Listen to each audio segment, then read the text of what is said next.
وأصحابه والناس أجمعين وبعد وقد قال الله تعالى في القرآن الكريم يا أيها الذين آمنوا اتقوا الله حق تقاته ولا تموتن إلا وأنتم مسلمون وقال نبينا صلى الله عليه وسلم إنما الأعمال بالنيات எல்லா புகழும் புகழ்ச்சியும் ஈரனாகிய அல்லாஹ் ஒருவனுக்கு, அவனுடைய சாந்தியும் சமாதானம் யாரெல்லாம் வாழ்ந்தார்களோ வாழ்கிறார்களோ வாழப்போகிறார்களோ அவர்கள் மீது என்றென்றும் நிலவட்டுமா. அல்லாஹ்வுடைய மாபெரும் கிருபையினால் இந்நேரத்தில் இறை செய்தியை கேட்பதற்காக நாம் எல்லாம் இங்கு அமர்ந்திருக்கிறோம். எதை நாம் இங்கு கேட்கிறோமோ அதை நம்முடைய வாழ்க்கையில் இறைவன் நாம் செயல்படுவதற்காக அருள் செய்வானாக பிரார்த்தித்து என்னுடைய இந்த உரையினை ஆரம்பம் செய்கிறேன். எல்லாமல்ல அல்லாஹ் வேண்டியாக அல்லாஹ் சுப்ஹானஹு வ தஆலா ரமலானுடைய இந்த மாதத்தை முழுமையாக ரஹ்மத்துடைய மாதமாக, முபாரக் பரக்கத்து நிறைந்த மாதமாக நமக்கு கூறி காட்டுகிறான். இங்கு நாம் இந்த மாதத்தில் செய்யக்கூடிய ஒவ்வொரு அமலும் எதை முன்னோக்கி இருக்க வேண்டும் என்றால், மறுமை நாளை எதிர்பார்த்த வண்ணம்தான் நம்முடைய அமல்களை எல்லாம் நாம் அமைத்துக் கொள்ள வேண்டும்.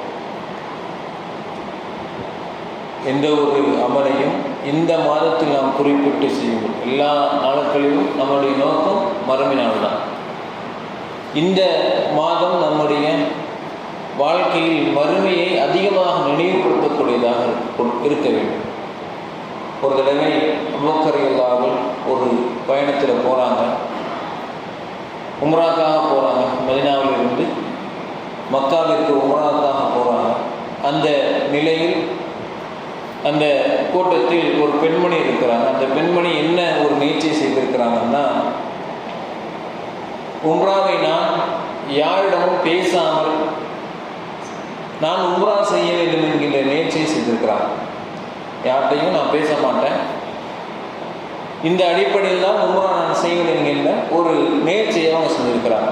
இது ஆரம்ப காலகட்டத்தில் இந்த சட்டம் இருந்தது.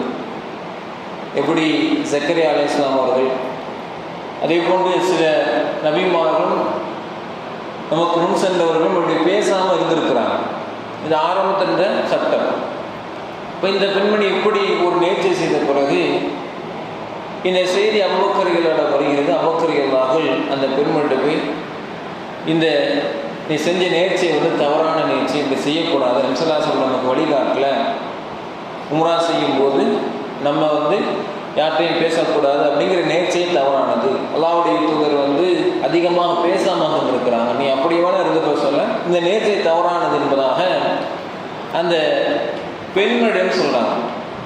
அந்த இடத்துல அந்த பெண்மணி அந்த நேர்ச்சியை விடுறாங்க. விட்டுட்டு அபூபக்கர் ரலியல்லாஹு யாருன்னு இந்த பெண்மணிக்கு தெரியல. அவங்க கேட்குறாங்க, மன் அன்த, நீ யாருன்னு கேட்குறாங்க. மன் அன்த, நீ யாருன்னு கேட்குறாங்க. அப்போ அபூபக்கர் ரலியல்லாஹு உடனே சொல்கிறாங்க, நம்மள நிறைய பேருக்கு இந்த கேள்வி கேட்டால், நீ யாருன்னு கேள்வி கேட்டால் நிறைய பேருக்கு என்ன செய்யும், ஒரு விதமான கோபத்தை உண்டாக்கக்கூடியதாக இருக்கும். நான் பிரபலமான ஒரு நபர், என்னை பார்த்து நீ யாருன்னு கேட்குறீங்க, நான் எவ்வளோ பெரிய ஆள் தெரியுமா அப்படிங்கிற ஒரு கோபத்தை உண்டாகும். ஆனால் அபூபக்கர் ரலியல்லாஹு அந்த ஒரு கோபத்தை உண்டாகும். சில பேர் நம்மளே நாம் என்ன செய்ய அறிமுகப்படுத்திக்கிறோம். எப்படி அறிமுகப்படுத்திக்கிறோம், நான் இன்னாரு, நான் இப்படி அப்படின்னு சொல்லி கூட அறிமுகப்படுத்தக்கூடிய நபர்கள் இருக்கும்.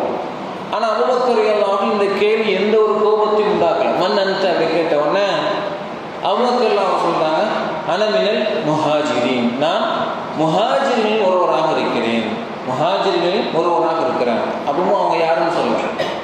திருப்பி அடுத்த கேள்வி கேட்குறாங்க. கிட்டத்தட்ட 18 கேள்வி கேட்டிருக்கிறாங்க என்பதாக நான் வரலாற்றில் பார்க்கிறோம். அந்த பெண்மணி 18 கேள்வி அபூபக்கர் கேட்டுகிட்டே இருக்கிறாங்க. திருப்பி அவங்க கேட்குறாங்க, முஹாஜிர்கள் யார் அப்படின்னு கேட்கும்போது, அன மினல் குரேஷ், நான் குரேஷிலிருந்து ஒருவனாக இருக்கிறேன். இப்படி கேள்வி கேட்டு கேட்டு கேட்டு வந்த பிறகு அபூபக்கர் ரலியல்லாஹு சொல்றாங்க ஒரு கட்டத்தில், நீ இதுக்கு என்ன செஞ்சிருக்கலாம், பேசாமலே இருந்திருக்கலாம்.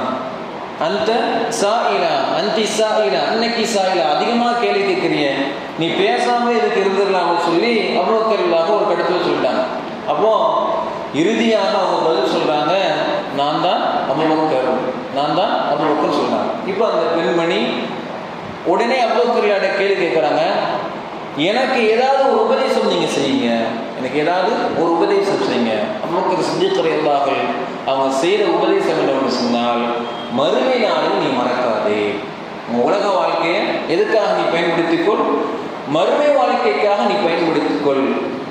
இந்த உலக வாழ்க்கை முழுமையாக மறுமைக்காக மட்டும் நீ பயன்படுத்திக் கொள்ள வேண்டும், மறுமை வாழ்க்கை நீ மறந்து விடாது என்பதாக அபூபக்கர் சித்திக் ரலியல்லாஹு அந்த பெண்மணிக்கு ஒரு உபதேசம் சொல்கிறார். இல்லாமல் அல்லாஹ் நல்லடியார்களே, இதைத்தான் நாமும் நம்முடைய மனதில் வைத்துக் கொள்ள வேண்டும். இந்த ரமலான் முழுவதும் மறுமைக்காகத்தான் நம்முடைய அமல்கள் எல்லாத்தையும் அமைத்துக் கொள்ள வேண்டும். அபூபக்கர் சித்திக் ரலியல்லாஹு எங்க வரைக்கும் இதை கடைபிடிச்சாங்க சொன்னா, பெருநாள் தினத்தன்று குறிப்பாக இந்த ஈதுல் ஃபித்ர் ரமலானுடைய பெருநாள் தினத்தன்று எல்லா நபரும் தொழுகைக்காக வந்து நிற்கிறாங்க. ஆனால் அபூபக்கர் சித்திக் ரலியல்லாஹு மட்டும் தொழுகைக்காக வரல. உமர் இப்னு கத்தாப் ரலியல்லாஹு போய் பார்க்குறாங்க. அபூபக்கர் ரலியல்லாஹு ஒரு தூணை பிடிச்சி என்ன செய்றாங்கன்னா, ஒரு சிறு குழந்தை 60 பொண்ணு அழுதுகிட்டு இருக்கிறாங்க. உமர் இப்னு கத்தாப் கேட்குறாங்க, எல்லாரும் தொழுகைக்காக வந்துட்டாங்க, நீங்க மட்டும் ஏன் இப்படி சிறு குழந்தை போன்று நீங்க அழுதுகிட்டு இருக்கிறீங்க, தொலைவைக்க வாங்க அப்படி கேட்கும்போது அபூபக்கர் சித்திக் ரலியல்லாஹு நபிகள் நாயகம் ஸல்லல்லாஹு அலைஹி வஸல்லம் சொன்ன சில ஹதீஸ்களை நினைவுபடுத்தி, நான் ஏன் தெரியுமா இந்த நேரத்தில் அழுகிறேன், என்ன காரணம் தெரியுமா, மறுமை நாளில் என்னுடைய நிலை என்ன என்பதை நினைத்து நான் அழுகிறேன். மறுமை நாளில் என்னுடைய நிலை என்ன என்பதை நான் நினைத்து அழுகிறேன். இத்தனை நாள் நான் கடைபிடித்த நோன்பு இறைவிடத்தில் ஏற்றுக்கொள்ளப்படுமா என்று நினைத்து நான் அழுகிறேன். எப்போ அழுகிறாங்க? ஈதுல் ஃபித்ர் அன்று, பெருநாள் தினத்தன்று அபூபக்கர் சித்திக் ரலியல்லாஹு தன்னுடைய அழுகையை வெளிக்காட்டுறாங்க. மறுமை நாள் நினைச்சு அஞ்சுகிறேன், மறுமை நாளை பற்றி நான் பயம் கொள்கிறேன். இத்தனை நாள் நான் நோன்பு பிடிச்சேன், இந்த நோன்பு இறைவிடத்தில் ஏற்றுக்கொள்ளப்படுமா என்கின்ற அச்சம் என்னிடத்தில் இருக்கிறது, அதை நினைத்து தான் நான் அழுகிறேன் என்பதாக அபூபக்கர் சித்திக் ரலியல்லாஹு அந்த இடத்துல உமர் இப்னு கத்தாப் ரலியல்லாஹு பதில் சொல்றாங்க. இல்லாமல் அல்லாஹ் நடிகார்கள், இதை நாம் மனதில் வைத்துக் கொண்டு நாம் இந்த நோன்பை முழுமையாக மறுமைக்காக பயன்படுத்த வேண்டும். ஒவ்வொரு அமலை நாம் செய்யும் போது, ஒவ்வொரு வணக்கத்தில் ஈடுபடும் போது, ஒவ்வொரு நோன்பை பிடிக்கும் போது நாம் நிச்சயமாக ஒரு நல்ல எண்ணத்தில் ஒரு நியத்தோடு இருக்கணும். இறைவா, இந்த நோன்பை நீ ஏற்றுக்கொள், இறைவா என்னுடைய இன்று தொழக்கூடிய இந்த தொழுகை நீ ஏற்றுக்கொள், என்னுடைய தர்மத்தை நீ ஏற்றுக்கொள் என்பதாக நாம் நியத்தோடு அமல் செய்யணும். அது மறுமையின் பக்கம் நம்மை கொண்டு செல்லக்கூடியதாக இருக்கிறது. அல்லாஹ் சுப்ஹானஹு வ தஆலா இப்படிப்பட்ட பாக்கியத்தை நாம் அனைவருக்கும் வழங்குவானாக. வாஹிர் தஅவானா அல்ஹம்துலில்லாஹி ரப்பில் ஆலமீன். அஸ்ஸலாமு அலைக்கும் வரஹ்மத்துல்லாஹி